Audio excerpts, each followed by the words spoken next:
News Talk 98.9, the roar of Memphis. Tool Talk Radio with Joe and Allan.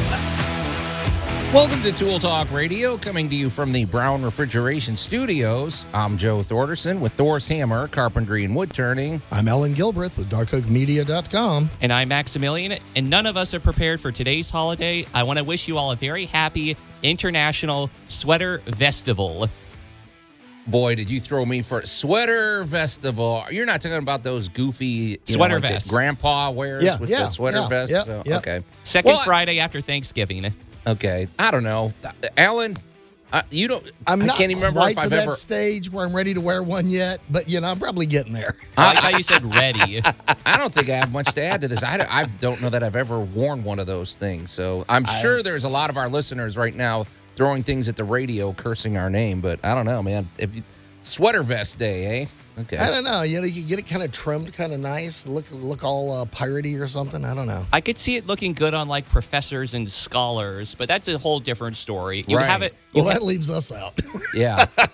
Didn't Clark Kent wear those? I don't know. Okay. I don't pay attention to his fashion. All right. Well, hey, that's a good one. Let's put that out on the table. If you've got any good pictures of you wearing a sweater vest, definitely Define good. Yeah, text those in. The punny ones are always fun. Exactly. You can get in touch with us at the Big M Roofing and Remodeling Hotline, 901-683-0989, and send us your text us your pictures of you wearing a maybe a really obnoxious sweater vest or something like that. So, Or like one where like a reindeer's like trampling a family or whatever. yeah, Santa Claus would wear a sweater vest, right? Yeah, well, I mean, this that's dressing in layers. Well, this just eases right up next to the time-honored tradition of the ugly sweater. There we go. Yeah. So, we probably are offending a lot of people right there. No, it's actually a big thing now, Joe. People have whole parties designed around wear your ugliest holiday sweater. Okay. The most outlandish, the more junk that's hanging off of it, the more of oh my gosh, I think they judge them by weight. Okay. Some of them have so much stuff on them. So I feel like this is a generational thing. So if you're out there and you've got strong feelings about International Sweater Vest Day, let us know, like we said, at the Big M Roofing and Remodeling Hotline, 901-683-0989. We also invite you to watch the show on you can watch it two ways. You can go to the News Talk 98.9 The Roar's Facebook page, watch the show over there. Alan is not, neither of us are wearing sweater vests. Nope. Also, you can watch us on the News Talk 98.9 The Roar's X page. And then after you've done that, scoot on over to the Tool Talk Radio Facebook page, and you can like the page and share the page, and you can check out a couple of the posts we've made over there, including our must-have item of the week, as you would expect, but also including our great moments in building history. And sometimes our great moments in building history aren't necessarily things we agree with or support, or they're not all that great in my opinion. Right, Alan? I mean, this is one that I feel like, I don't know.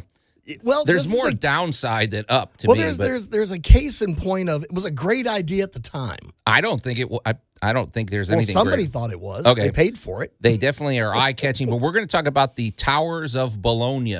How do you say it? Bologna. Bologna, Italy. Yes. Is that where Bologna was invented? It's one of the places. Yeah, I would think bologna well done. I think the Italians could make some killer bologna. I mean, everything they make is delicious. So, well, they over there they make rag bologna. They make big bolognas, not like our little wimpy American stuff. Well, at this point, there's one full tower left, and there's an effort to save it. There's a crisis in Bologna, and that's one of the reasons we brought it to the table today. Alan, I have a tool tale I'm going to share, and it is as basic as can be, but it is it was very effective, and it was a very successful operation, and I want to share my experience with the listeners. Alan, speaking of sharing experience with the listeners, your week in review, I think, has some very productive and timely information. There are a lot of cautionary tales in my week. Yeah, but good stuff. I mean, good stuff. Preventative things like that. Max shortly has got a deep cut all about the Allen wrench. Okay, that's going to be good. So, and we've got quite a few other things here listed on the. I'm not gonna over tease because as I'm looking at this, you know what happens when we do that. However, I'm going to throw something at you guys that I didn't prepare anybody for, and I'm going to leave this out on the table for listener participation. But I'm going to make a claim, Alan, and I want to see if you might agree with me. For my money, I'm going to say the Great British Baking Show tent is one of the most perfect structures in the modern world. And for those of you who have not seen the Great British Baking Show, I guess you're going to be a little lost or whatever. But in terms of, okay, if you've seen the show, you know what a great environment that. And there's offshoots of the Great British Baking Show that I don't like quite as much. There's one about professionals. There's one, but this tent. When I was, I've watched the show for years, my wife and I, and when you look at the lighting, when you look at the functionality, when you look at how perfectly decorated it is, and in terms of charming spaces and bringing in the outdoors inside, I don't know, man. I don't know how you beat that tent. That tent is just perfect. There's no harsh shadows. There's no. I can see the wheels turning, Alan. Yeah, I'm sitting there. I'm thinking there's a lot to learn from that tent that you could incorporate into your home. I'm going to completely agree on that because I'm going to tell you about a kitchen I'm working on. Okay. Yeah. I'm going to save it for later. Oh, so okay. We dive in, but yeah, the kitchen's going to be part of my weekend review. So. Oh, okay. Well, I don't know, man. I was looking at it and I'm thinking there's minimalism involved with that. There's functionality. There's in terms of charming spaces, I don't know if any space is more charming than the tent. Well, I don't watch many cooking shows. Right. Yeah. You hear that with a little sarcasm. Yeah, a little rolly eyes on that one. I'm going to have to agree with you because the layout of that is as crafted as a supermarket. The eggs are in the back, the junk food's in the front, all of the grabby items are where the kids can reach them. The cereal you want to sell is at the proper height. The British Bake Off production tent is really designed purposefully to really deliver the best possible experience. Yeah. It's kind of hard to argue because they've had years to perfect this thing. Well, I got to admit, let's just say from what we get to see on television, it shows great. Well, and the thing is, there's a lot of other competitions, like you said, and sometimes they create an environment that's very tense and it's very nerve-wracking and it's very hectic. And this is one of the most relaxing shows. It's still a competition. Yes. You're still rooting for people. You're still, they're still very serious about it, and yet it is just one of the most pleasant shows to watch out there. Right. It's unbearably pleasant. Yeah. So if you've got any thoughts about that, maybe you've incorporated things like that in your own home. I'm just going to leave that out on the table. If you've got strong feelings about the Great British Baking Show tent, that's out there too. You're listening to Tool Talk Radio. We're going to take a quick break, and then when we come back, Max is going to do a deep cut all about the Allen wrench. Tool Talk Radio with Joe and Allan. I wonder if they're fraternal or identical tools. News Talk 98.9, the roar of Memphis. Yeah, Max just loves twisting the knife. Fraternal all the way. And welcome back to Tool Talk Radio, coming to you from the Brown Refrigeration Studios. Gotta bring that one back from the dead every now and then. Yeah, thanks, Max. I'm Joe Thorderson with Thor's Hammer, Carpentry and Wood Turning, here with my buddy Alan Gilbreth from darkoakmedia.com and our pal Max over there behind the glass. You can call or text us at the Big M Roofing and Remodeling Hotline at 901-683-0989. We also invite you to enjoy the show digitally. First of all, I guess you could go over to the Tool Talk Radio Facebook page, like the page and share the page and see the different posts we've made over there. And then if you want to watch the show, there's two ways to do that. You can go to the News Talk 98.9 The Roar's Facebook page and check out Alan and I on camera, if that's your thing. Max isn't on camera, of course. And you can also watch the exact same feed over on the News Talk 98.9 The Roar's X page. So, all right, well, Max, the floor is yours, sir. And now, a deep cut with Maximilian.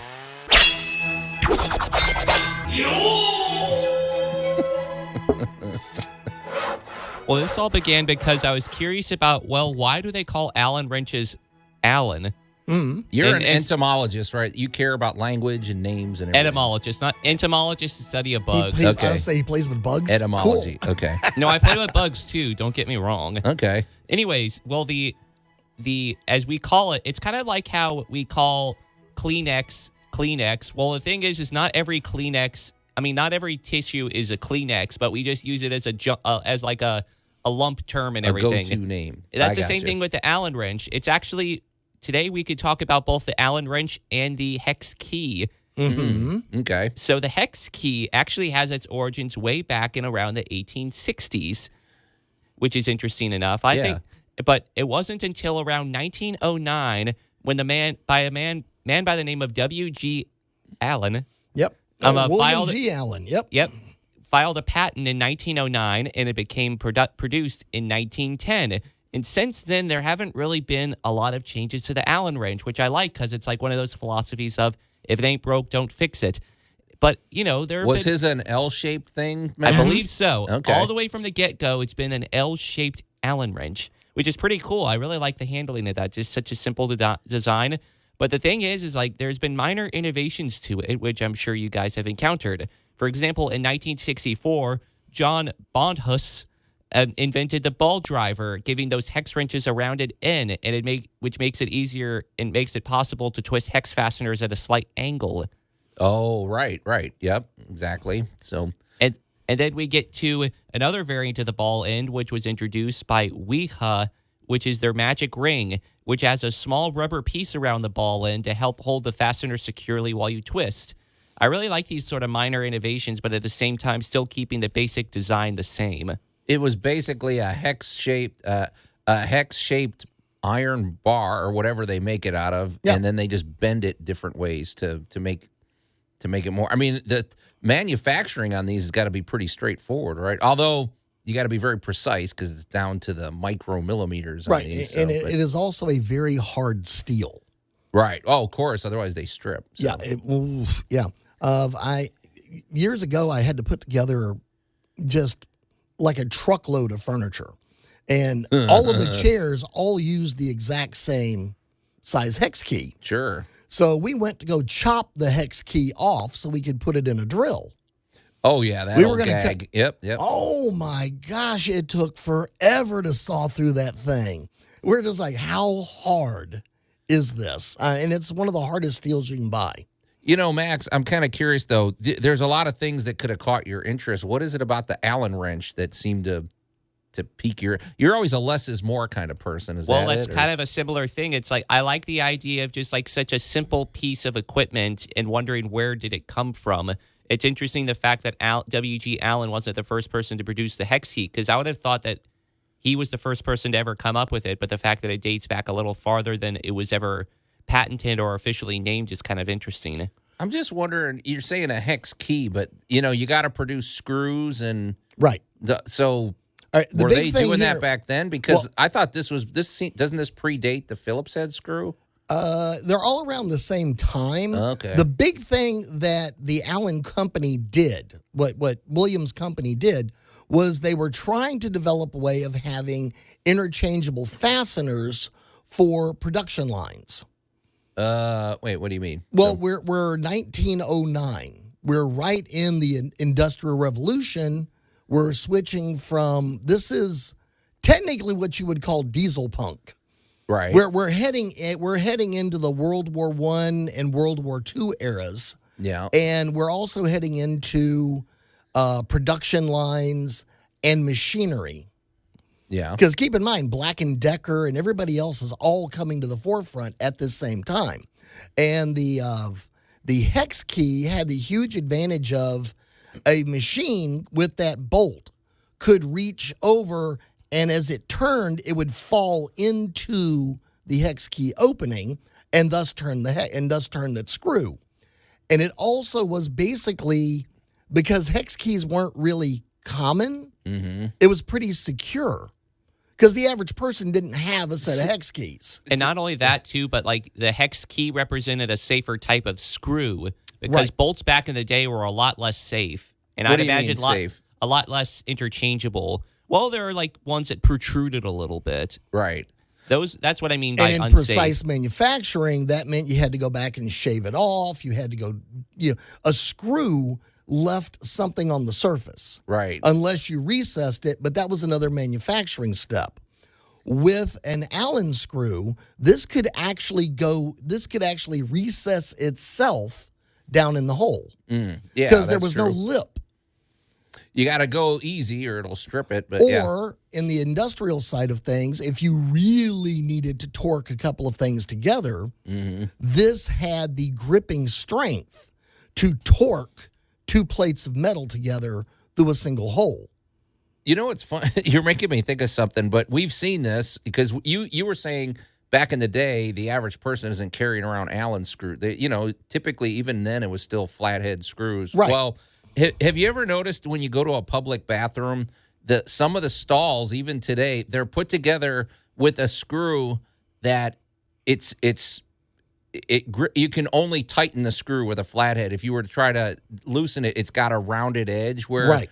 And I'm like, okay, so I guess back in the day, even then, they had people that were trying to take bathroom stalls apart or something. It's like, because I don't know. I mean, I'm like, there's no real reason to do that other than you think somebody in public is going to come along and loosen your.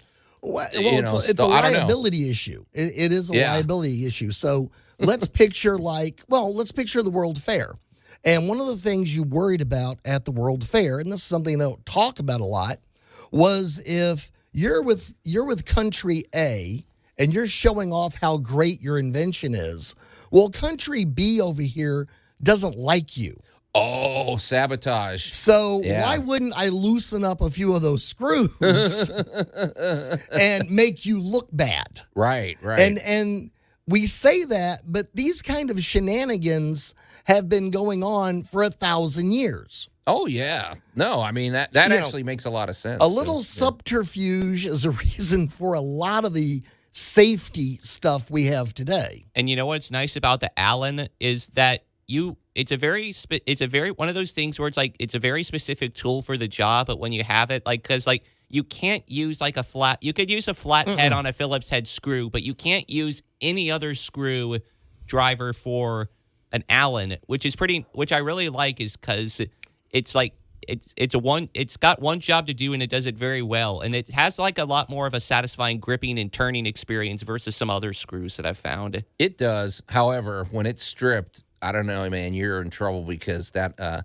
it's usually not the fault of the Allen wrench. It's usually the fault of a badly made screw, cheaper. Oh yeah, that's where people material. used inferior metals. Right. And you can strip them out. Yeah, so don't over tighten with that, and make sure it's in there all the way, because if it's just at the top of the head, then that's when you run into trouble. Yep. So, all right, well, that's not bad, Max. It's an interesting deep dive, I suppose. So, but I never thought of the other applications or the other implications of this, of using it for secrecy and using it for privacy and things like that. And I'm going to add one more little thing to this. Yeah. This allowed you to work in a smaller space. Why? Because the wrench is so small, or right? So you could reach back in somewhere and turn and tighten a connector. And I don't know, somebody like IKEA might be have built an entire furniture empire based on the fact that you can get a nice little small Allen wrench and it will go down into a small area and you can still get enough torque on it to tighten that bolt down. Well, not to beat it into the ground, but now you're making another good point, because if you're a manufacturer like IKEA or something, and you want, if you make your thing easy to assemble, where it's not going to kill you to throw a couple of Allen wrenches in the kit just say, here, tools included. That's one more selling feature. Here's the cheap tool, so I didn't have to go buy you a whole screwdriver. Right. Exactly. No, that's true. No extra tools needed or anything. And then because I got a whole drawer full of Allen wrenches. Yeah, that's true. So, hey, Allen wrenches come in metric and standard. They come also in specialized one-use only sizes. Okay. Yeah. Yeah. So, okay, Max, that's pretty interesting. So, well, so that's there out on the table. We've got a lot out on the table today. Let's just recap. In addition to Max's deep cut, if you want to react to his feelings about the Allen wrench, you could also react to our my proclamation that, for my money, the Great British Baking Show tent is one of the most perfect structures in modern history. I can't find a way to argue with you on that one. So. Get in touch with us if you want to weigh in today at the Big M Roofing and Remodeling Hotline, 901-683-0989. You're listening to Tool Talk Radio. We're going to take a quick break, and then when we come back, we're going to find out what Allen did this week. Tool Talk Radio with Joe and Allan. If you cut every corner, you'll have more time for play. It's the American way.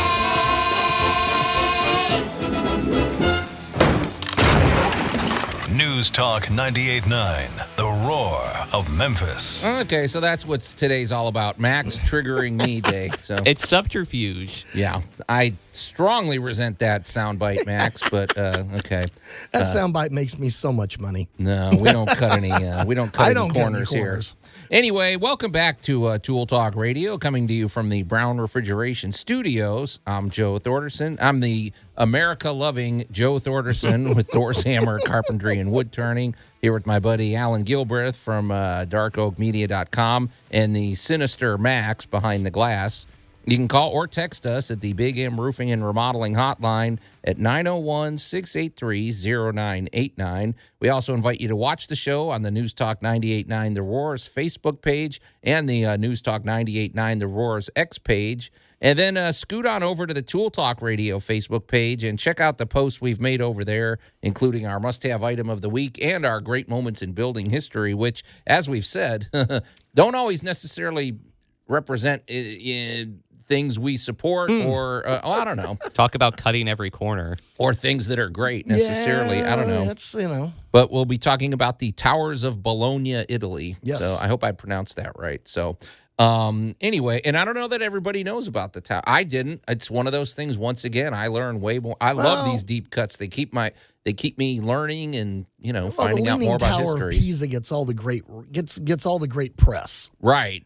The Tower of Pisa hasn't killed anybody yet, though. No, not yet. We don't Not know how yet. many of these, anyway. Hey, before we get to any of that, though, let's shift gears. I want to talk about our good buddy, Larry Brown from Brown Refrigeration, the vitally important Larry Brown from Brown Refrigeration. The American Larry Brown from Brown Refrigeration. Exactly. And he's another American-loving, hardworking guy. But over the decades, they have built up really just what is like one of the bedrocks of the Memphis area, a Brown Refrigeration. It's all about not just conditioning the air. Alan, I have to say, ever since I met you, I've learned more about air and molecules and humidity and how improperly managed humidity plays such a big role in our civilization. So, It does. But Brown Refrigeration is all about the proper conditioning of the air, including getting the humidity levels right in your home and producing the cleanest air possible, which is what you want. We talk about it all the time. You need to eat healthy, drink healthy, but we breathe every moment of our lives. So we need to be breathing in the cleanest air possible. That comes with that comes with a clean air system, keeping your ducts clean, keeping everything working properly, but also the Remy Halo system. That's a revolutionary addition, and really, it's just I don't know any reason not to put one of those in your home. They're very affordable. They're a very good idea. They use the UV power of the sun to basically clean all of the air inside your system and then blow out cleaning particulates that they clean every surface that they land on. I guess they clean your lungs too, right, Alan? I mean, they're cleaning everything else. So. Well, the biologicals aren't getting into your lungs. Okay, so it's like a defense mechanism. Yeah, they keep them out. The air is so much safer for you. Absolutely. Yeah. And HVAC technology, boy, you talk about a technology that is continually evolving and continually changing, and you need to be on the cutting edge of that like Larry Brown is. They use trained systems because that is the pinnacle. That's what they use, the revolutionary technology of train systems. They're a great company. They answer their phones, which is always nice, and they are there for the long haul. So it's always a good idea to get them out there once or twice a year to just give your system, the once over, get a tune up, and make sure it's functioning at peak efficiency. You can get in touch with Brown Refrigeration at 901-362-1881 or go to their very easy-to-remember website, brownref.com. All right, Alan, we're going to shift gears a little. You told me off the air that actually we're going to shift over to our must-have item of the week because it actually ties in to our your week in review. I had a feeling it would. It wasn't an accident that I chose this for our must-have item, but it's up on our Facebook page, but if you're on Facebook watching us on the show, I'm holding it up to the camera right now. You are indeed. So, Alan, tell people what I am holding up. That is a fabulous hurricane tie plate. Okay, I didn't know about the hurricane tie plate, but it's basically a tie plate, which come in all shapes and sizes. Straps, plates, corners, all kinds of good stuff. This is as basic as you can get. I think this costs like 97 cents or something like that.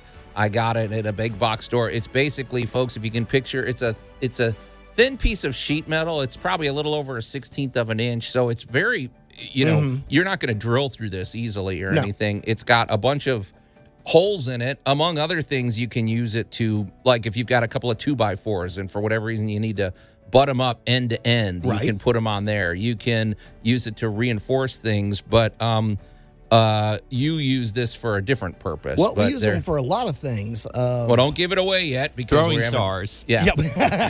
But these are very useful, and it's a good idea to just keep these around. Like I said, these are cheap. They come in different. Like one length that I tend to use more than others is there's one. It's a thinner sheet metal and it's more flexible. Yes. It comes in you can get it it's an 1.5 inches wide, which is the width of a 2x4, and you can get it in 18-inch lengths, 10-inch length, whatever. Does it come with different screw configurations? Yes, Max, it does. So it's sometimes you might need to wrap it around something. Right. You might need to make a corner out of it. They come and actually it's a variation of a joist hanger. The joist hangers have a similar.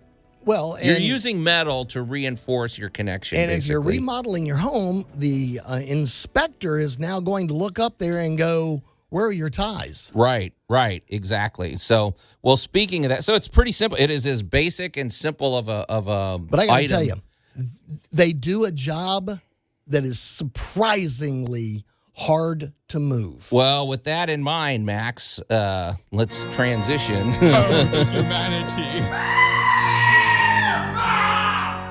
Because Alan, this is we're going to talk about what you did this week, and from the pictures you sent me, it looks like you must have incorporated the tie plates. Oh, a lot of them. Okay. We're in Memphis, Tennessee. Yes. Right? So we're in the middle of the United States. Pretty much, yeah. I say that because I want to welcome all of our listeners we picked up in the last few weeks from Norway.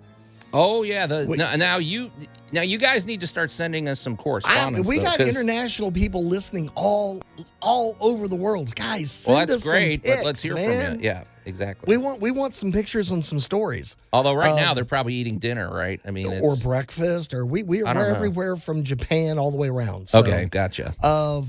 So here we go, and I just remember the very first time a home inspector looked at me and went, "Okay, well you got to put the plates in." All right, now I'm from Houston.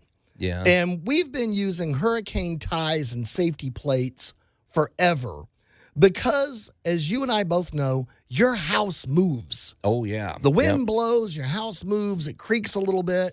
Well, you get a good old hurricane going. Believe it or not, that little bitty piece of sheet metal that you don't think does a thing will hold your house together when nothing else will.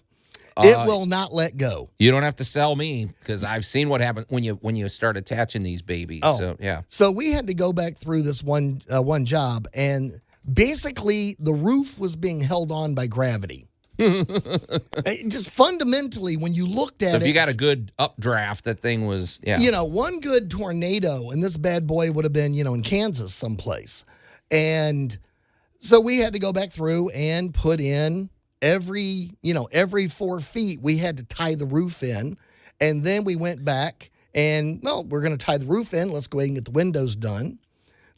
So everything in this house has now been safety tied as if it were sitting in Miami, Florida, waiting on a hurricane. Well, we should say, because you like you said, we have new listeners every day. So if you're just new to Tool Talk Radio, Alan's been working on a pretty big project. They gutted an old home down to the studs. Yes. Rebuilt everything. Had to probably reattach certain studs. He said some of them were just floating around in there. Oh my gosh! Fix any rotted wood, and now the sheetrock is getting ready to go on. But sheetrock is going up. Okay, sheetrock is going up. So we've gone through. We've put in all the safety plates. We've got all that done. Now the fun thing about really old buildings is nothing is square anymore. No, because the building has been changed. It's rotted here. It's been fixed there.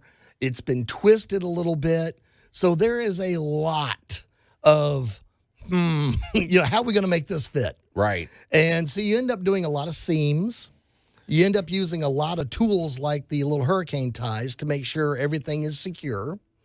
And the biggest part of this is really trying to create the illusion that it's all perfectly square. My Yeah. question is with older residences, are there the areas where it's fastened with really archaic fasteners and you have to use like an old-fashioned, like not to beat the Allen thing again, but like old-fashioned like screwdrivers or whatever? Oh, you mean that collection of tools I have found in the walls of old buildings? Yeah. Yes, sir. What's fun is in this particular one, somewhere, I don't know, but I mean, in the ancient past, they instead of using a spacer or building a little box to fill in the space, they just stacked cedar timbers together. So as you're sanding and cleaning, this is the best smelling old house. Oh yeah, in the cedar world. is awesome when you Because sand it is like 70-year-old baked cedar. And, you take one of these old boards out and you go to cut it down and put it on. You get Christmas spring fresh, just boom, just Right. big cedar smell everywhere. So, yes, I do run into a lot of old ones.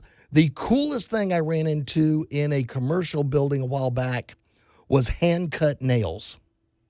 Oh, where people are actually they're wedging those things out like Yeah, well, we kept them. I got a Yeah. whole jar of them, and as we were, doing the renovation, we were very carefully extracting those from old, the wood had gotten wet and that kind of stuff. But these were actually hand-cut nails from pre-industrial, so it's got to be pre-1900.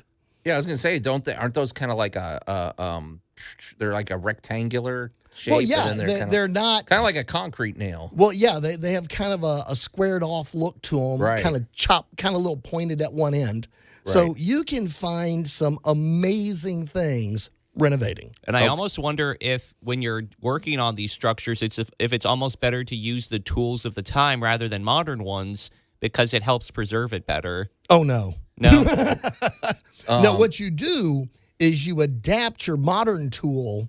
So like my little 12-volt drills that I use because they're softer, they're not as hard on the equipment like the walls that we're working with. What we'll do is we'll go back and I will cut or fasten a fitting to make it match the old school stuff. Okay. And also, these tie plates came into play in another big way that we're going to get to. And actually, I'm going to be using these fairly shortly on the job I'm on. So we'll continue the drama. You're listening to Tool Talk Radio here at News Talk 98.9 The Roar, Memphis. We're going to take a quick break, and we'll be right back. Tool Talk Radio with Joe and Allan. You're making a plan while I'm being a man, just winging it. News Talk 98.9 The Roar of Memphis. Consider that a peace offering rejoiner for my previous one. I was going to say, I mean, I don't approve of the message that they're delivering, but I'll always approve of hearing the Aquabats here on the Okay, now you on owe the me show. one. Yeah, okay. And if you don't know who the Aquabats are, you owe it to yourself to get on YouTube and go down that rabbit hole. not Those really. guys rock, No, Alan. really. No, And they welcome don't. back to Tool Talk Radio, coming to you from the Brown Refrigeration Studios. I'm Joe Thorderson with Thor's Hammer, Carpentry and Wood Turning, here with my buddy Alan Gilbreth from darkoakmedia.com and our pal Max over there behind the glass.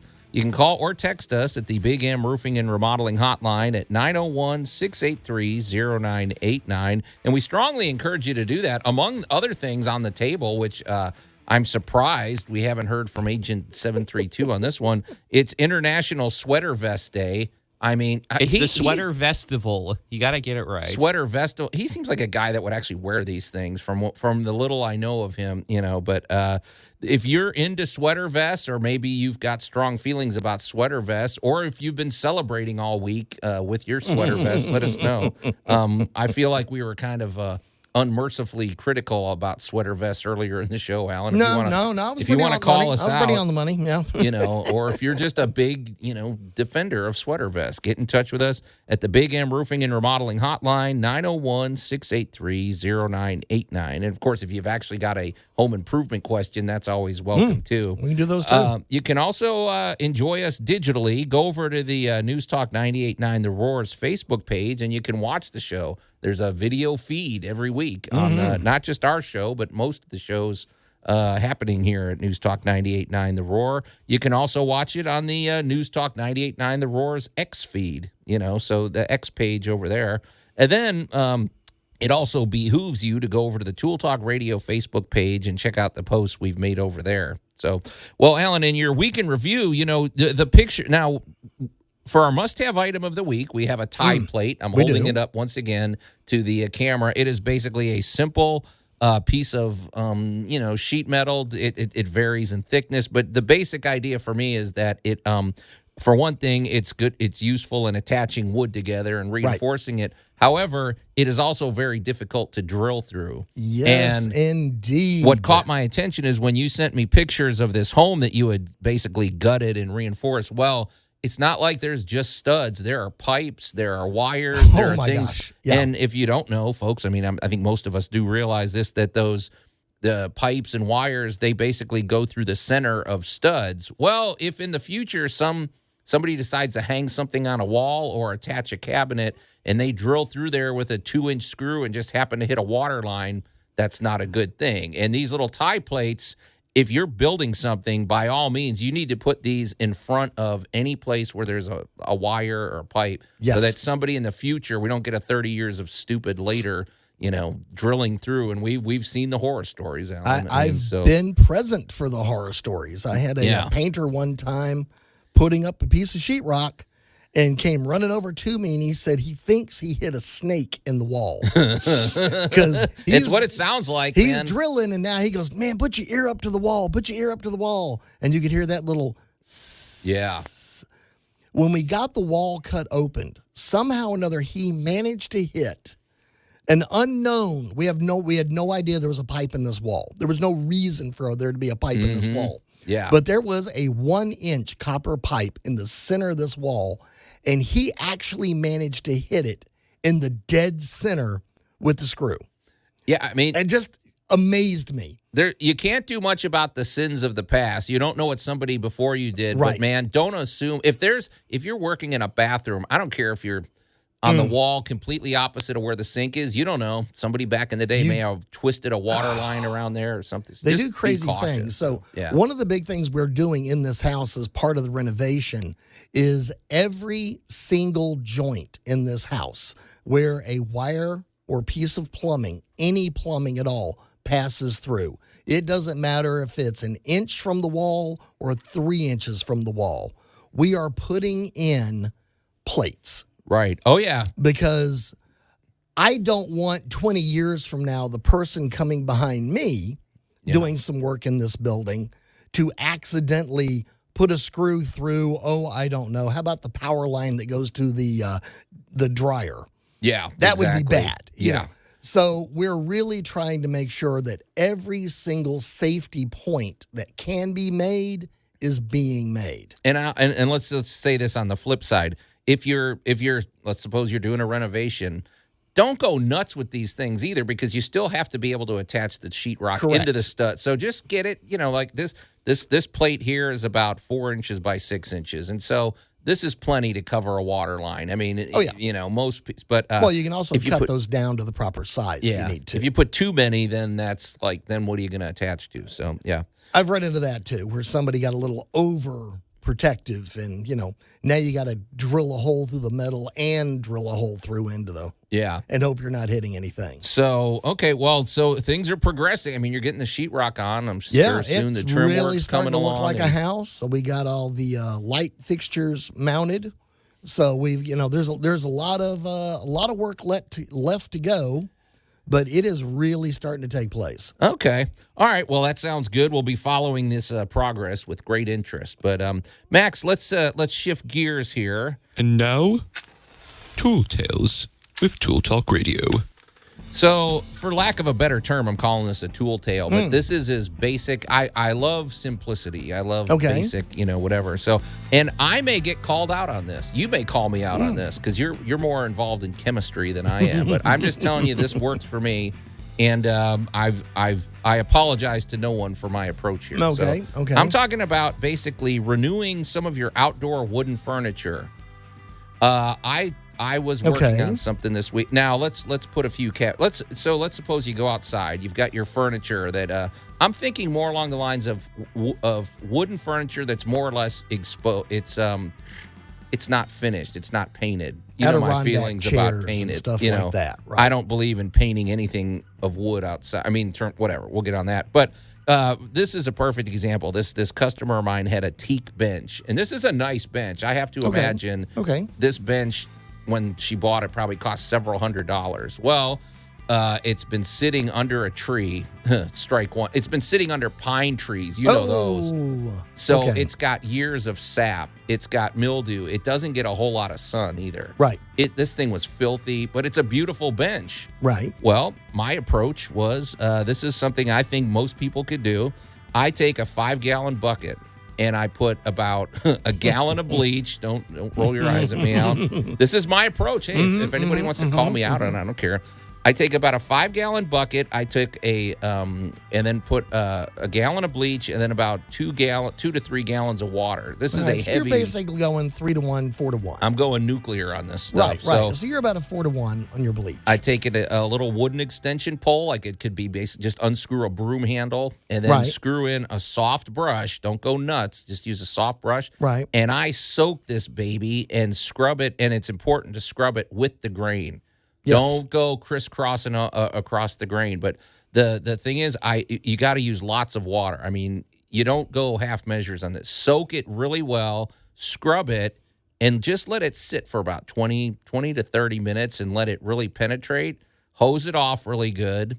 And then what I do is I take a leaf blower and I just blast the thing. I get it almost like a hair dryer. But I blow dry it as much as possible. Then you could either leave it sitting in the sun or put it in your garage with a fan on it or something. And it is unbelievable how clean that bleach makes. I mean, it took off every bit of mildew. It's scrubbed off. And it doesn't do it immediately. Sometimes you come back an hour later and you're like, wow, this thing looks like it's brand new. And then just take some teak oil and a paintbrush, put it on fairly heavily. And then, after a few hours, if there's any, you take a rag and wipe it off. I apologize to no one, Alan. That's what I do. And this bench looks so much better. Now, I don't know if I'm dissolving glue. I don't know if I'm traumatizing the wood or anything, but I'm going to let you mull that over, and we'll decide if I made the right approach here. So, okay. Anyway, that's my tool tale for the day, and I'm sure we're going to unpack it a little bit more when we come back. But Alan, we can't do it now. Hour 1 is in the can. It is. However, never fear. Hour 2 of Tool Talk Radio is coming up next.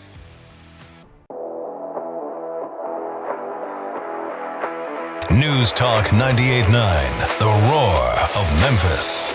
Tool Talk Radio with Joe and Allan. And welcome to Hour 2 of Tool Talk Radio, coming to you from the Brown Refrigeration Studios. I'm Joe Thorderson with Thor's Hammer, Carpentry and Wood Turning, here with my buddy Alan Gilbreth from darkoakmedia.com and our pal Max over there behind the glass. You can call or text us at the Big M Roofing and Remodeling Hotline at 901-683-0989, especially if you've got any strong feelings about the topics we've discussed today, including my controversial use of bleach and water, which we're gonna follow up on that because, Alan, you taught me something interesting about bleach off the air that we're going to bring to our listeners. If you've got any ways that you've been celebrating International Sweater the Sweater Festival, Max? Correct. Okay. And I'm looking at you, Agent 732. I don't know why you haven't weighed in yet, but it's International Sweater Vest Day. So if that's your thing, boy, this is the day to put it on and show it off. So you can get in touch with us about all those topics at the Big M Roofing and Remodeling Hotline, 901-683-0989. We also invite you to watch the show on social medias. You can go to the News Talk 98.9 The Roar's Facebook page and watch the show, or go to the News Talk 98.9 The Roar's X page and see the show. And we also invite you to go to the Tool Talk Radio Facebook page and check out the posts we've made over there, including, so if you're just tuning in, I was talking about my, it was like a tool tale, you could say. Basically, it involved bleach and teak oil. I forgot to mention that we apply teak oil. I think I did mention teak oil. But as basic as you could be to renew outdoor wooden furniture. Now, this only works if the furniture doesn't have a finish on it. This is more or less unfinished, which a lot of people have, which I'm a big believer in. So, bleach doesn't care. Trust me. But this bench, you can see how squeaky clean it is. I showed you, Alan. This thing was covered in tree sap and mildew and dirt and everything, and now it looks like basically a new bench. But off the air, so that's kind of what we were talking about. And then, of course, shortly we're going to get to our great moments in building history. We've got a lot coming up. But Alan, off the air, so we were talking about bleach, and then we kind of ran out of time. And I was wondering, okay, well, bleach, I have to believe, is corrosive. I don't know if I'm damaging any caustic. glue. Yes. I don't even know if there's any glue in this furniture. A lot of furniture on the outside, it's usually put together with either, wedges or dowels or things like that for expansion and contraction. But you told me something about bleach that I didn't know. Well, because I love bleach is sort of my go-to chemical. It kills everything. It does. It does indeed. And that's the key word. It kills what? Everything. Everything. Yeah. It kills everything, anything, anywhere, anyhow. It does not care. Right. So bleach is one of my favorite topics in the whole world because over the years I have worked with medical facilities, everywhere. And viral control, bacterial control, these are huge, topics these days. Right. So my question is, what is bleach? What is it? And most people will just tell you, well, it's bleach. It's like, no, you kind of need to know more about bleach. Yeah, I thought it was just a bunch of chemicals you mix together, and now you have bleach. Bleach begins a simple life as salt and water. Okay. And then you apply electrolysis. Really? Yes. So you're going to electrocute this, which begins to create chlorine gas. I'm picturing big vats of whatever, and then you stick an electrical wire in there or something. And you're not that far wrong. This is kind of a Dr. Frankenstein chemical.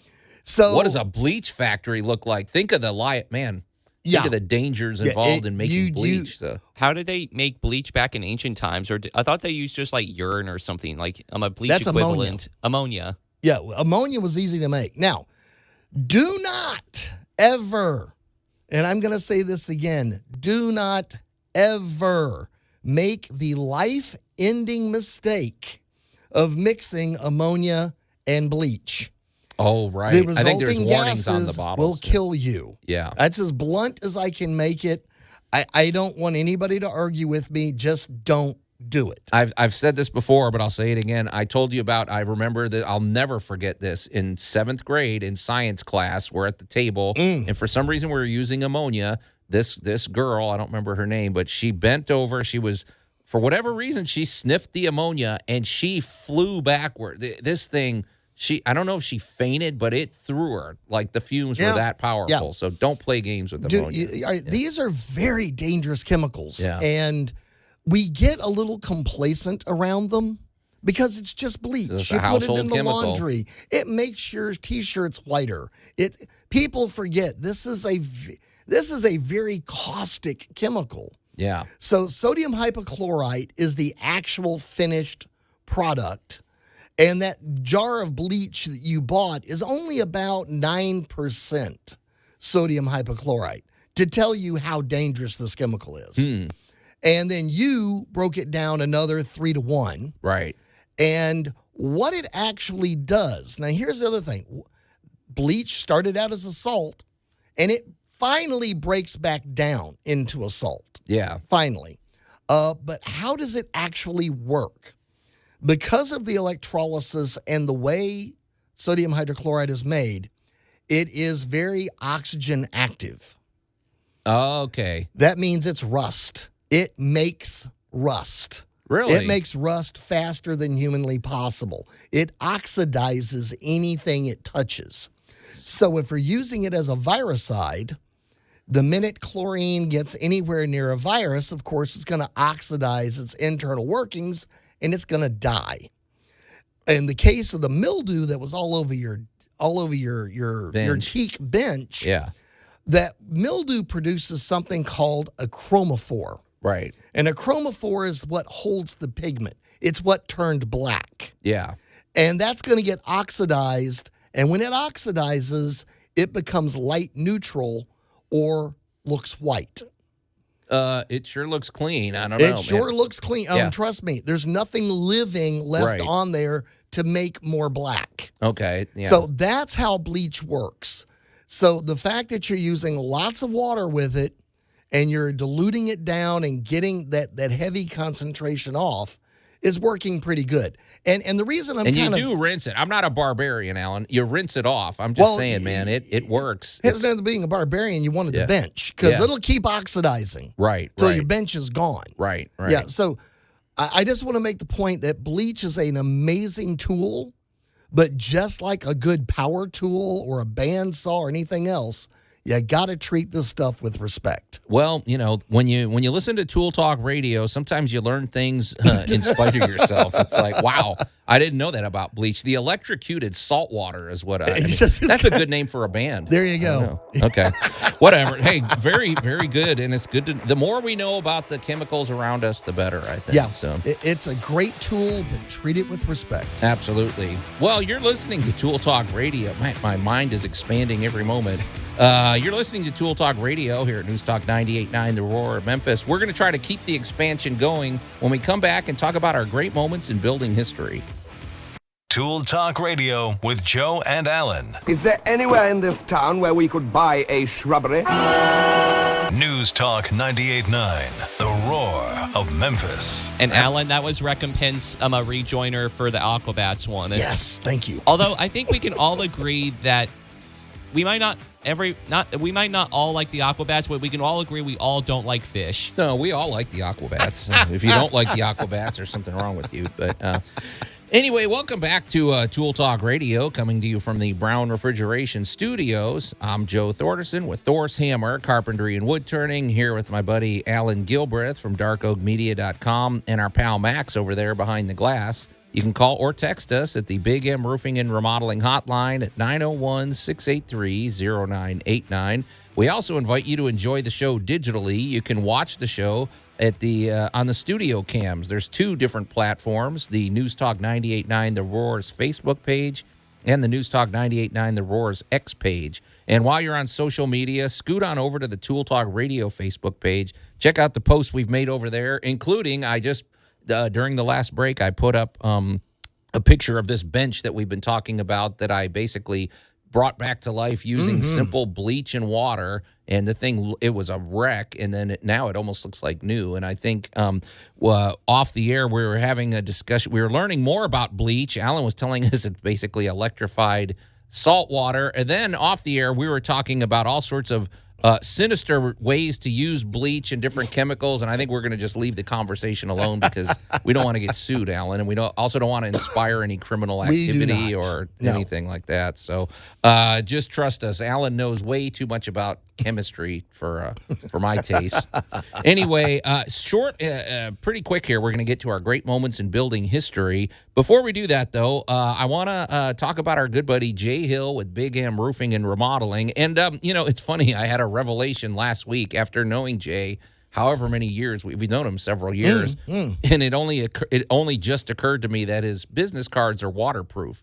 If you want to, the next time you run into Jay Hill, ask him for a business card. These things, you could probably leave this underwater all night. It wouldn't hurt it at all. So, I mean, I think there's a metaphor there. Yes. I don't think it's accidental. No. Because Jay is all about the exterior protection of your home, from roofing to gutters to siding to windows. Basically, from the top down, he is an authority on protecting your home from water, which, as we say, Alan, well, water and temperatures, everything. So, but we really like to showcase his roofing expertise because he's always 5 stars with the Better Business Bureau. He's a GAF Master Elite Installer. And that's just something you don't just walk in and say, hey, GAF, I want to become a Master Elite Installer. No. There's training involved. There's certification involved. You don't just, these are roofing systems. And these things are so advanced technologically that they offer a lifetime transferable warranty with these systems. So it is, Jay is an expert in his field. So yes. And it comes from, and as we say, that's from the top down, because all of the roofing, the siding, the gutters, windows, everything all work in harmony together, or at least they should, to protect your home from the elements. But also one thing that sets Jay apart is Jay is a former insurance agent. And what that means for you is if you have any damage to the exterior of your home, especially your roof, that damage may be covered by your homeowner's insurance. But that's not a simple process. That is not and really that's a situation where you need an advocate. The first person to call Jay. He will come over. He'll give you a free consultation. He'll look over the situation. And if you have a path forward with getting that covered by your homeowner's insurance, he's going to know it. And boy, does that save you a lot of money. Alan and I both had our roofs replaced because of his expertise, and it saved us thousands of dollars. And now every time it rains, I just look up and there's this sense of peace. There is such a sense of peace when the outside of your home is protected from the elements. So also you might need financing. Well, Jay has 30 lenders at his disposal. He can they'll get you qualified in minutes, and once you're qualified, you can look at the different companies that have approved you and choose the terms that work best for you. So Jay is an all-around great guy. As we said, when he shows up on the job, man, the whole dynamic shifts. It's full of optimism and excitement, and it's going to get done quickly and efficiently. Yep. They are not there to hang out. No, they're not playing games. So get in touch with Jay. You can call him directly. Make sure you ask for one of his waterproof business cards. Call him directly at 901-484-5645 or go to bigmroofingandremodeling.com, and I encourage you to do so because it is a pretty impressive website. All right, Max, let's roll, man. And now, great moments in building history. As we've said, now this is interesting. I don't know, maybe people have different opinions about this, but as we've said, great moments in building history doesn't indicate things that we are always wholeheartedly endorsing. At least I don't know how you guys are going to feel about this discussion, but if you go to Bologna, Italy, there's one thing that everybody's eye goes to. It is the Garisenda Tower, and then there's like a half tower next to it that's kind of leaning. Well, it's basically the leaning tower of Bologna, you could say, because it's leaning about four degrees or something. Well, apparently, of course, let's face it, Italy is one of the most charming countries there is. Sometimes when you dig a little deeper as to the purpose of some of that architecture, it's pretty sinister and everything, and it's not necessarily something you can endorse. But at one point in the city of Bologna, there were, am I saying it right? Bologna, whatever. That's how I'm going to say it. There were dozens of these towers. These towers, let's paint a picture. This is a brick tower. I drove by the Clark Tower today, Alan. This tower is 97 meters tall, which by my reckoning, isn't that about 300 feet? Something like that ish. I always mix up whether a meter 33 inches, something like that. So it's tall. A meter's close enough to being close enough to being a yard for our measurement purposes. It's tall, but man, these things are narrow. These things don't even look like they should stand. And apparently at one point in the city, there were dozens of these towers. And the purpose of these towers were basically, let's just be honest, it was wealthy families. These are about 900 years ago. These were built in the 1100s. It was a status thing. If you had a lot of money, you built a big tower, and you made sure everybody knew that was your tower. It's hey, look at me. Yeah, hey guys, look at this. Well, Alan, there's only 1.5 of these towers left. This one is in trouble. The Garisenda Tower is becoming a safety hazard. Well, I have to imagine over time these things fell. They probably fell on people. They might have killed peasants. They might, I don't know. I personally find them a little obnoxious or something. They're cool to look at, I guess, but I don't know. The whole point of them kind of rubs me the wrong way. But they are an interesting structure, so. All right, well, that's what you we're have talking to put about. yourself back in history. Okay. And much like the Sears Tower or the Michelin building or, any number of buildings, you have a need, and also you have a need for status. Now, what they didn't have in the 1100s was good geological surveys. I was about to say, or building codes. Or building codes, or OSHA, or, right. Yeah. So I think Monty Python covered it best when the father goes over what he built a castle in the swamp, right? And it kept falling over. Everybody knows the routine. Yeah, it's like he's on castle number 5 because they keep falling over and getting buried in the swamp. Right. Well, welcome to the hit and miss of building megalithic buildings. In pre-geological times, I'm not going to say pre-geological, I'm going to say pre-architectural times. Right. Because they didn't know what was under them.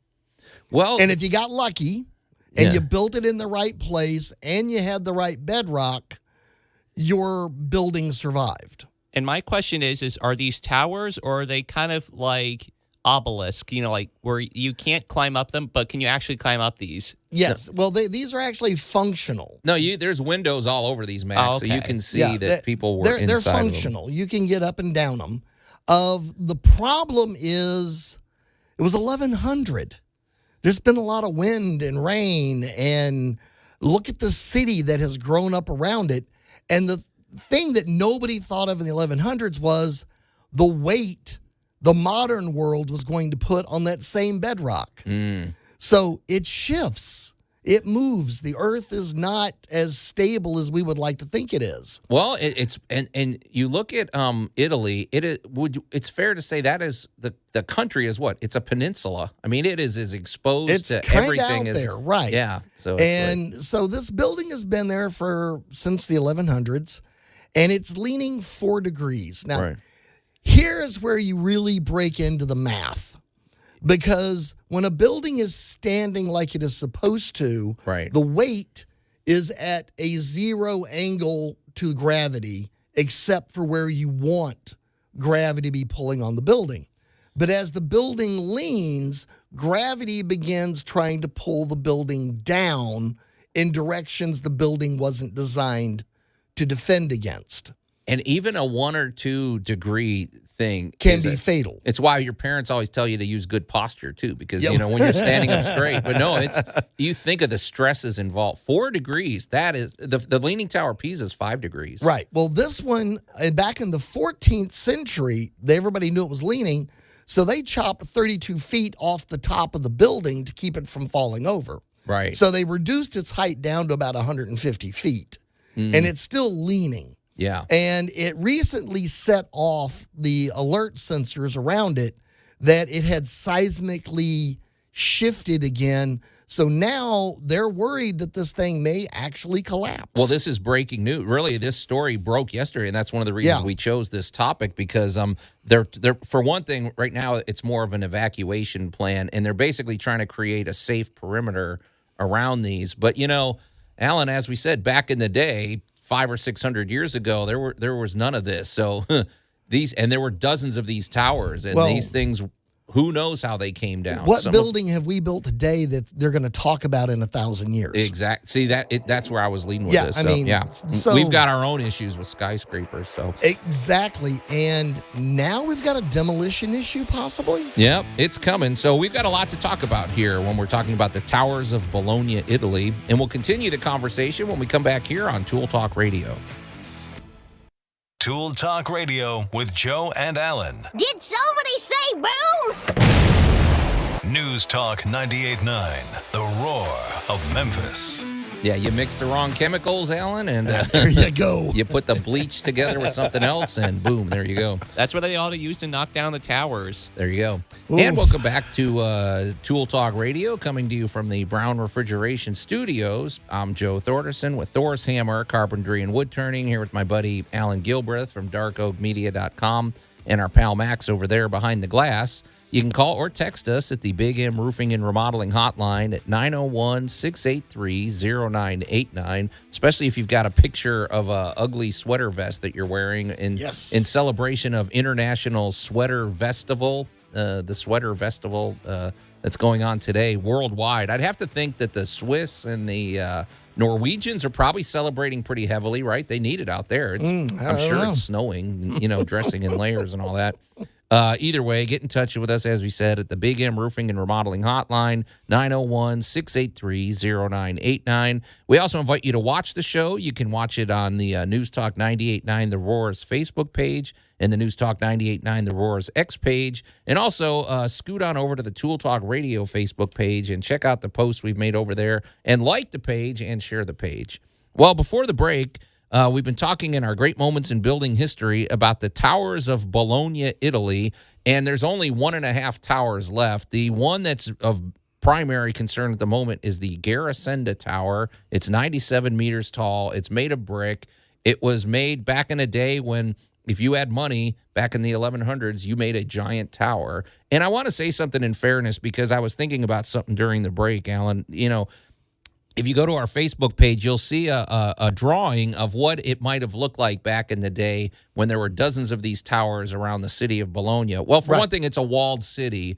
One thing also we should mention, we discussed back in the day, was I think we were talking about this when we were talking about Venice, Italy. This is northern Italy, and that region was notorious for being invaded by apparently that was like a thoroughfare for tyrants. They would travel through, and they're like, this looks like a nice place. We're going to conquer the people here. I need a take summer over. house over here. Right. Yeah. It was a lot of war and a lot of fighting going on over there. So maybe these towers also were a way to show, hey, we're pretty tough, or strategically for lookouts, or I don't know. I like to give them some credit, I guess. The reason it was probably prone to invasion is because, that was the northern part of the Roman Empire, and that was the part of the Roman Empire that connected to the Gauls and the Visigoths and like the barbarian tribes that would constantly invade and eventually succeed in invading Rome. Yeah, and they said it was a very strategic place. Plus, I think the land was very fertile. It was a great, and so it was constantly being fought over. But Alan, these towers, so there's one left. It's the Garisenda Tower, and there's been efforts. It's leaning at 4 degrees. There's been efforts to try to save this. It is okay. I mean, in fairness, if you go to Bologna, that's the first thing your eye goes to. It is by far the tallest structure there, and it's made of brick, which got me thinking about our chimneys and things, which we'll probably talk about that. But in the past, they've had efforts to try to save it. One thing was reinforcing the ground next to it. Right. Which, and I forgot, we didn't mention this. The foundation only goes down 15 meters. Yes. That doesn't seem like a whole lot for a tower this big. I mean, the Sears Tower foundation goes down a mile into the ground. Well, but I don't know, man. Welcome to 1100. Did they not have enough shovels back in the day or something? I mean, but that is not a lot. This thing goes up 97 meters. It's in the ground 15 meters. That doesn't sound like a good. It's not very well cantilevered into the ground. Right. But again, it is now 2023, and we're still talking about it. Well, it made it. Yeah. I dare say the other towers, it is going to outlast any modern building by quite a bit. However, well, we'll see. However, I hate to say it, but in every building's existence, its time comes. Yeah. And as much as we would love to preserve everything, there There's just a few things sometimes, we need to take a lot of pictures because at some point it's going to fail. Right. And like you said, we're only 15 meters deep. It's very difficult. And if you take a picture, if you look at the drone picture of it from above, this thing is rimmed in by city. I mean, it's surrounded by, and it is a hot tourist surrounded. area. You're not about to just close this whole. When I saw it, I'm like, gosh, it's just right up next to all the. There's the not a activity. 150-foot drop zone around it. Right. There is nothing. There is like a building right up. Everybody got as close as they could. So what happens over time is eventually, like anything else, just more or less it wobbles loose. Mm-hmm. This thing's had all the wind and the rain and stuff for, honestly, 1,000 years. Sure. It's hard to think of a building in Memphis in terms of 1,000 years. But, this thing Well, how many bricks are going to last 1,000 years under all that compression and stuff? So, this thing isn't sitting in a desert. Right. And it's one thing to be in a desert where it's nice and dry and stable. This is in northern Italy. It's got snow and rain, and it's had weather, floods. and it's got floods and Right. earthquakes. And we're still talking about 1,000 years later. There's a point where they already in the past reduced the tower next to it. Yeah. To a point where it's not going to fall over. That thing was leaning badly. It Like, was it was going over. It was way too far over. Yeah. So Because with brick, you could technically dismantle it and lower. There's been talk about that. They're like, because this, like we said, this is breaking news. This was a story Like we this got week, like 2 yes. days ago, and it's but there's it's a tourist area. You can't just make up. If this thing falls, I don't even know what the blast radius is there. I mean, it would disrupt blocks of this Yes. this tourist zone. Well, is the responsible thing to just take it apart and retire it, or I don't know, man. Could it inspire perhaps copycats where it's like, why don't we just build a replica of what it would have looked like back then, but with modern, reinforcements? But is anybody going to care about that? That's the thing. Do we want a replica Leaning Tower of Pisa? Do we have, I don't know, man. It's like, Is the charm in the fact that it will someday expire or could? right. Well, and these are a lot of questions they're going to have to ask themselves as the city planners look at this of could they reduce the size of it and leave what's left of it there? Possible. Another thing is, what is the condition? See, there's a lot of questions here. What is the condition of the bricks? That's what I was wondering, because you think about the weight and the stresses that are being put on this. This building is under immense stress, especially since it's leaning 4 degrees. Right. You also wonder if it's built like the bricks. I thought I've heard there are structures where they actually get better with age. I wonder if the bricks are of that similar principle. You're talking about like because we've talked about in the past, Roman concrete has this. That's it, yeah. They have this particular, because they use salt water, they use the right chemicals. That water, that the concrete actually reinforces itself with age, and as it gets rained on, it actually creates a protective skin and things like that. Well, So, obviously, I don't know if it's brick got here is- something going yeah. for it because it's 1,000 years old. Yeah. Yeah. Of other towers less well built have long since expired. Yeah. Fallen over, got knocked over, or got consumed. Because, a lot of things that happened in the Middle Ages is when the new people moved into the neighborhood who had no respect for the old stuff. Right. They took it apart and used it as building supplies to build what they wanted. They did say that some of these towers back in the day were dismantled because you're talking about enough bricks to build Exactly. tons of homes or something. I need 3 factories, and there's a big old empty building over here. Guess what? That big building is about to become 3 factories. You were just reminding me of something else because, you said these things are like status symbols. Earlier in the show, you were talking about, I don't know, sabotage and things like that. Well, what if you owned the second biggest tower in Bologna, and then you wound up buying the biggest one and dismantled it so that your tower is now the tallest one? You take 5 or 10 stories off of that one. Never happened in history. That's over like that. and over and That's over like that again. one thing in that Batman movie where it's like, I just bought the bank. Right. Rather than fighting the bank, you just buy it. Yeah, how'd you get my house back? Oh, I bought the bank. Right. I mean, we've seen it. Look at the Empire State Building and the big battle with the Chrysler, to be the tallest. So I'm going to put an antenna on top and make another 10 feet, So that's not out of the realm of possibility. So welcome to the last 1,000 years of this thing's life. But, in modern bricks, if there's stresses put on modern bricks, they'll pop. Well, so, like, if you go out and look at your chimney, right, and you want to know if your chimney is under stress, go out and look at the front of your chimney, and if the brick's faces are good and smooth and nice, your brick's probably in good shape. Yeah. You don't have cracks or anything going anywhere. But if you go out there and look at your chimney, that may go up a couple of stories. Some of them are really tall when you really analyze how freestanding they go up 2 or 3 stories sometimes. Yeah. If you go out there and you see a gap between the chimney and the building, or you begin to seeing cracks running through the mortar, or worse, you start seeing that little thin cover, what we call the face, has been popped. Right. That means your chimney is under stress. And I bet if you put a level on it, you'd see that it's not quite level. You might need a micro level. You might need to laser measure it to find out whether or not it's still plumb, but it probably isn't. But it could have just been that the mortar wasn't dry enough. It could have been the water. Who knows? There's any number of reasons why it could fail. Or maybe it's just exposed to a constant wind that's pushing against it. Could have been a bad mix. Yeah. But that's a good tip for your chimney, because that's what I thought of immediately is how this applies to our home. It's like, your chimney health, and it might be that your house is. I remember one chimney you showed me, Alan. You more or less said the house was somewhat sliding down a hill. Yes. Over, Yeah, let me walk around here and show you what's going to crack next. Which is why we always talk about drainage and in protecting your foundation and everything. So and knowing what you built on is so important. So, well, this is going to be an ongoing story. We're going to follow this because this is breaking news, as we said. The Garisenda Tower in the city of Bologna.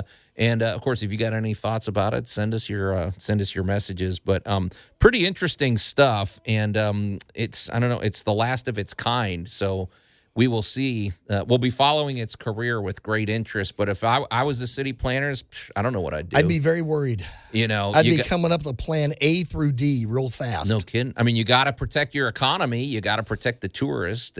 But this is an icon of the city. You can't have this thing fall on your tourist. Kind of reminds me of the golden calf in some way. I don't know. Anyway, whatever. it gives, but it has a cost. All right. Well, you're listening to Tool Talk Radio here at News Talk 98.9 The Roar, Memphis. We're going to take a quick break. And actually, when we come back, we have a quick tip.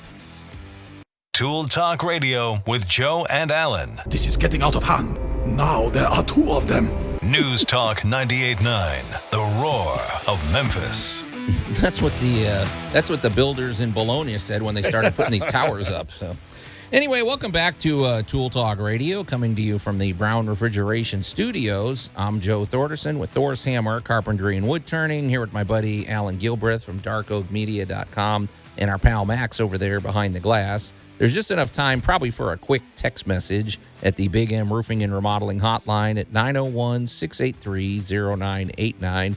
You can also watch the show any time of the day, actually. I should say it's saved for the ages. You could come back and watch all the shows from the past at the News Talk 98.9 The Roar's Facebook page and the News Talk 98.9 The Roar's X page. And we also invite you to go to the Tool Talk Radio Facebook page and like the page and share the page and check out the posts we've made over there. Well, Alan, before we move it along from our conversation, this has really sparked a lot of interest. We're talking about the towers of Bologna, Italy, and the last full standing tower is the Garisenda Tower, but it's got a 4-degree pitch. It's leaning. There's been some seismic activity. This thing has got its days are numbered, and the city planners of Bologna are panicking, trying to figure out how they're going to deal with this. And you said something that off the air that I just kind of wanted to wrap up. We've been talking about chimneys and your brick health and things like that to pay attention to on the outside of your home. But you said something that sometimes the minerals themselves, there may be bricks or there may be, maybe the limestone underneath or maybe whatever the bedrock is made of isn't compatible. And people might think, well, they're just rocks. They're probably, but no, there's chemical processes going on underneath, right? Exactly. And different things rust into each other, different things meld into each other, and different things wear each other out. Right. So, again, it's 1100, and we don't really have architectural chemistry. No. We don't really have how deep a foundation has to go versus the weight versus the height versus,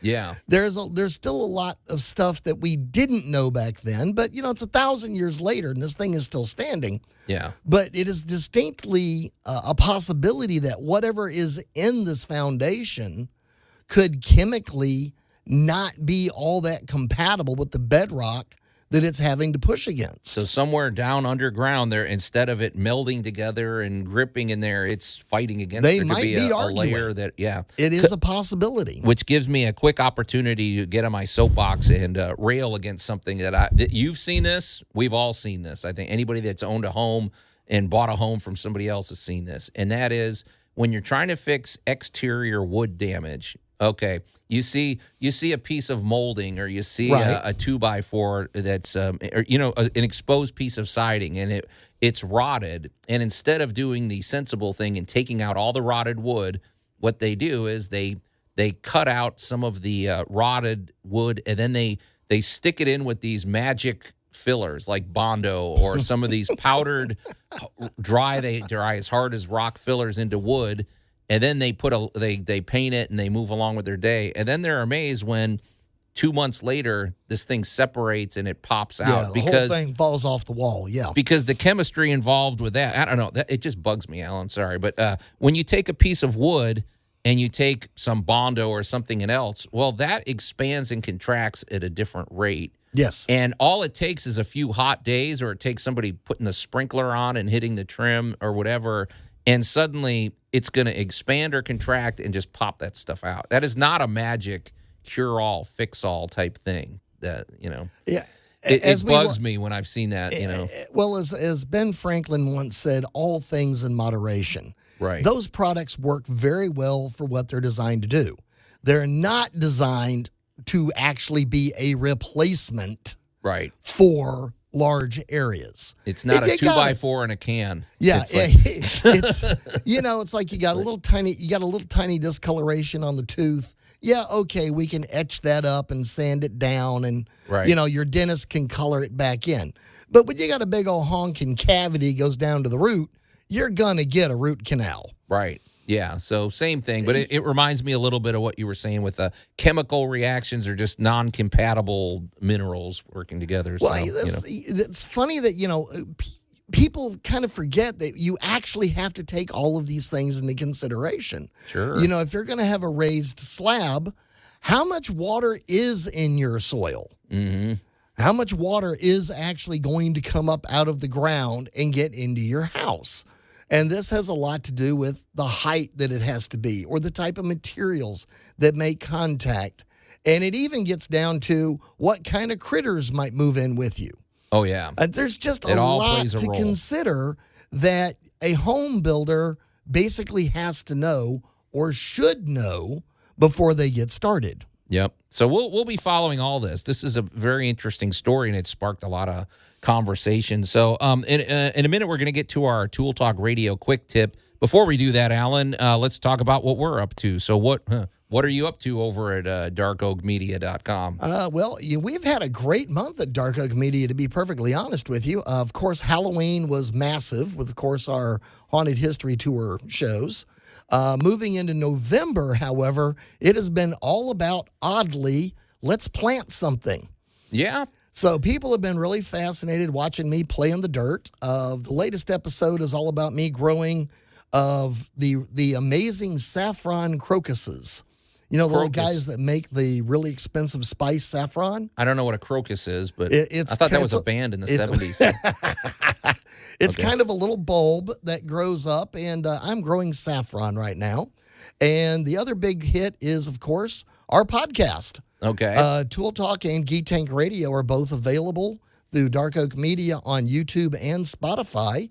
So congratulations. You can binge us and take us with you anywhere you want to go, anywhere in the world. And if you're overseas, well, we want to hear from everybody, but if you're We overseas do. especially, send us some messages, and we'd love to know the home improvement challenges you face over there. So. Absolutely. All right. Well, what I'm up to is I'm back to work. Now that the convention's over, I'm laser focused on my contracting work. So I want to say, if you're out there and you've got any, I do like outside projects, but I shouldn't limit myself, Alan. Right. I do know how to. I've studied classical furniture design. I know about woodwork, but Right. I tend to gravitate towards outdoor projects like a deck or a room addition or a pergola or patio covers or things like that. So if you have any needs for that type of thing, if you've got an interesting project, especially, I'm still waiting for that phone call that you want to build a wooden Stonehenge in your backyard. Boy, I'd be all over a project like that. Something like that sounds fun. We'll both show up. A gazebo, things that are cool. Get in touch with me. A creative playground for your kid. Ooh. That might be interesting. But get in touch with me. Call me directly at 901-921-7105 or go to my website, thorshomes.com. All right, well, here's a little quick tip. Let's throw this in before we get out of here today. And once again, it's funny. Some of these things are basically because I was triggered by something. But, Alan, I was at a place that I won't name, and they had, the toilet paper hangers that you have in the bathroom. Well, this thing was it was hanging by a thread, literally. No. There was a plate underneath that could hold four. It had 4 holes for 4 anchors to put in this thing. Well, all sheetrock anchors are not created equal. That's my tip of the day. This thing was held on with the little plastic ones that they kind of expand a little bit, and anybody can tell you that is not the right anchor for the job. And so that's what I guess I wanted to get at was when you have something that's holding any kind of weight, those anchors are pretty useless in my opinion. I like the ones that open inside the wall and they grab, and there's something and you can go look at the package. You'll see how they operate. Yeah, makes a bigger hole, but it also makes it much stronger. Well, you have your 3 basic type of wall holder. Right. You have your plastic insert, which is your light duty. I'm going to hang a cute, tiny little picture of the dog. Yeah, exactly. You can tap that in and you put that in. Then you have your stud solver, and your stud solver is this big screw-looking thing that you drive into the wall, and then you put the screw into that. And that is designed for static use. Yeah. AKA, we're going to hang a picture with a little bit of weight, so I need 2 or 3 of these up here. I can't find a stud. I don't know where the stud is. These things provide 20, 30 pounds of hold. Right. And then you have your drill through. Oh, yeah. And that is the ones that have the spring loaded or whatever on the backside of it that pops open and makes it impossible to get back out of the wall. And those are the strongest ways of holding something, especially if you're going to have motion to it, like, a toilet paper holder. And one thing, my big tool, my tip of the day, though, is I prefer, it takes longer, but I like to put those in with a screwdriver, only because if you over tighten all of those anchors, they're basically useless. You just basically destroyed the sheetrock and it's going to come right out. So it's like, it is definitely a finesse type of operation. And, it is. Use it carefully. So, all right. Well, Alan, the show's over. I don't know where it went. It's happens fast, but my it's friend. saved for the ages, so you can listen anytime if you want. But we're gonna get out of here. So on behalf of my buddy Alan Gilbreth and our pal Max over there behind the glass, I'm Joe Thorderson. Thanks for listening to Tool Talk Radio, and we'll see you next week.